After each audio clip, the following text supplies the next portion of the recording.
try to use a little common sense around here. I try to give you the information you're looking for, and I try to put it in a way that you can really understand what's going on, because it doesn't do you any good to listen to these kind of shows and really not have a grasp on what's being said or understand what's going on. We usually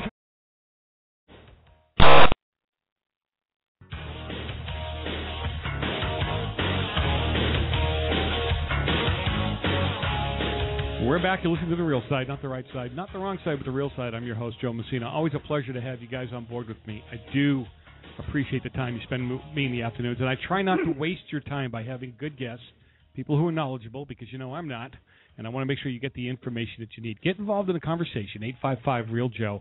Hop on the website, because that's where the info is. That's where you can get a copy. A lot of my guests have written books. The guest with me today is Dr. Oliver McGee. His book will be up on our website shortly, and links to his website will be up there as well. He's the author of Jumping the Aisle, How I Became a Black Republican in the Age of Obama. A lot of other books up there. You also want to take the poll. I have a poll up on the website. I want to know what you guys think. And if you want to send me an email during the show, you can send it to joe@therealside.com. We'll take a look. We'll try to answer or drive the conversation in that direction. Also, Dr. McGee has agreed to stay on for the Afterburner show. And like I said, tell you guys, you know what happens during that show. We get a little more deeper into the conversation, deeper into the issues, which is what we really should be able to do almost all the time and or most of the time. Dr. McGee, thank you again for being with me today. I do appreciate your time. Thank you very much, Joe. You're the real deal on the real side. Thank you. I appreciate that.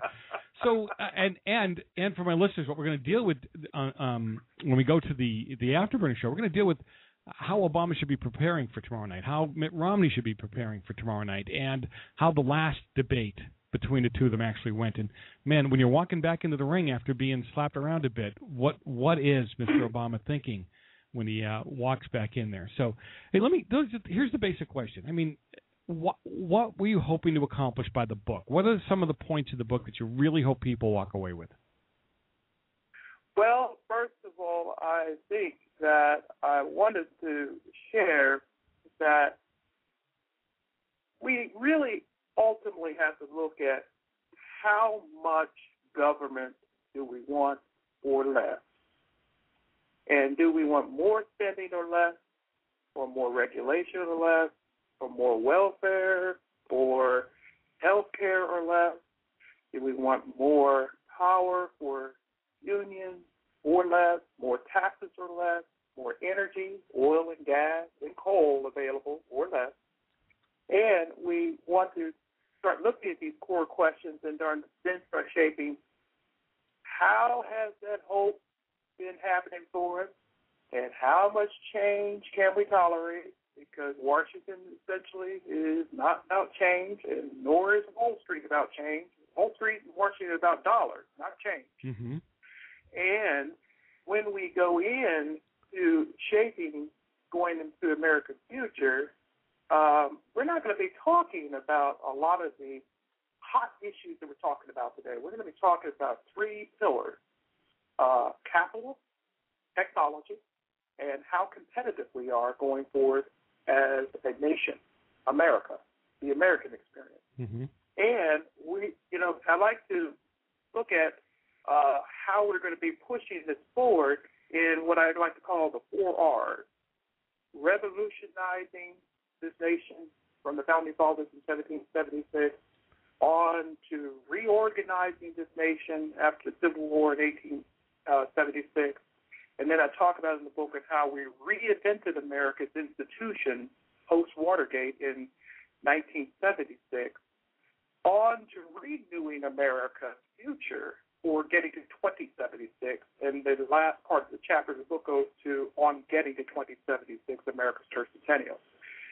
This is the first time that a discussion has taken place in a book in the Internet. I asked your readers to Google America's Tercentennial and see if you can find it. I couldn't. So we wanted to innovate in this book and take us to a newer realm of possibilities into a clearing of conversation on getting to 2076. And I like to call those 4 R's, R&R for America. So clean it floats like ivory soap. And that's what we want to be when we want to get to that new future.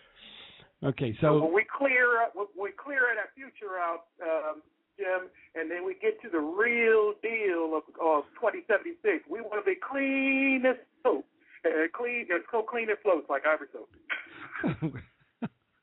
So now you brought in, you talked about more government, and flat out, does more government help or hurt minorities? I mean, it seems like they feel the more government I see, the more they tell minorities, you can't do it, let me help you, because there's no way you could do it on your own.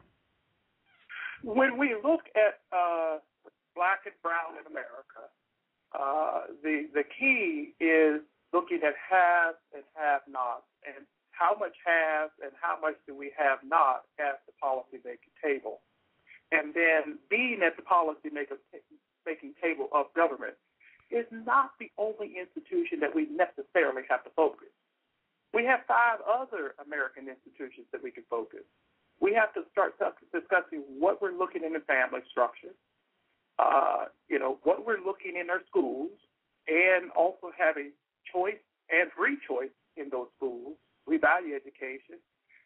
We should be able to have the option to go public or private. You can't have free choice because as a parent, you don't have a clue as to how your kid should be educated. Don't you know that? Oh. Well, as long as our parents know how to read, write, listen, and speak, we have a pretty good idea where that education is. And that's the challenge we face for our children teaching in the future, about teaching those reading, writing, listening, and speaking skills. We also need to be shoring up in the church, the role of the church in the institution. The black church is a strong stalwart in the black community in particular. But how do we link that to small businesses and the small enterprise and free enterprise that takes place in our community? When we look at the older traditional cities of Harlem, the traditional cities in the historical nature of Harlem and U Street District in Washington, D.C., and the West End over the Rhine area in Cincinnati, Ohio, there used to be strong stalwarts of small businesses across in the black community in these cities, and where are they gone? And when we educate our kids in these skills, what businesses do we translate and transfer them into and create those new forms of jobs? That's the challenge we face. Yeah. And the role in those communities aside from just government. My concern is that we've got this thing rolling to a point where unless you actually stop the train, stop the car, stop the vehicle, whatever you want to call it, you're not going to be able to fix it. I look at what, we're up on a hard break here in a second, but I look at what happened in Washington, D.C., where they actually started to turn the education system around, and for some odd reason they felt that was not advantageous to minorities, and they killed it. Let's talk about that after the break. You're listening to The Real Side, not the right side, not the wrong side.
Hey, we're back. You're listening to The Real Side, not the right side, not the wrong side, but The Real Side. I'm your host, Joe Messina. Don't forget the Afterburner Show. Dr. McGee has agreed to stay on with us for the Afterburner Show. We're going to get in more detail about his book and about what's going on in America right now. And Dr. McGee, how do people, first, thank you for being with me today. Very much appreciate the time you spent with me today on the air. Thank you, Joe. Very much enjoying it. And how do people get more information and get a hold of your book, find out more about your writings and that kind of thing? All of my books, I have an Amazon.com page, so you can go to Amazon.com and put my name in, and my book page will come up, and all 6 books are available on Amazon.com. I am also this week making them available on Amazon Kindle, because I know people sometimes really want to say, I got to get that book, I really want to see it, and I really like to be able to have it on my iPhone or my iPad or my Kindle reader. So I'm opening that channel up this week.